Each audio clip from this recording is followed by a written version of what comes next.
Well, it's important to make your voice heard this election. The primary results determine which candidate from each party will be on the ballot during the general election come November.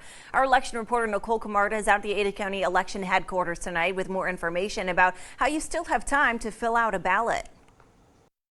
The polls have been steady all day as Idahoans have been casting their votes in the 2022 primary election. The Ada County Elections Office is expecting a 30% turnout of voters, which is a little higher than a midterm election in the past. The candidate who comes out on top after the primary election typically makes their way into the open seat they were campaigning for, making this election that much more important.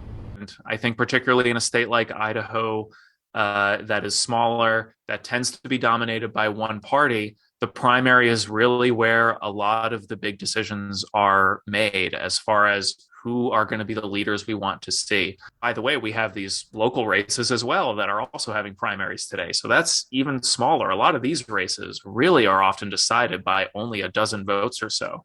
So it's hard for me to look at numbers like that and hear that people think their votes don't matter, because they absolutely do, particularly in a race like this. The polls have been open since 8 a.m. this morning and will be open until 8 p.m. tonight, so you still have time to go out and cast your vote. And if you are in line at 8 p.m., you will be able to vote. Now, before you head out to vote in these last few hours, make sure you double check your voting location, as most have changed with the recent redistricting statewide.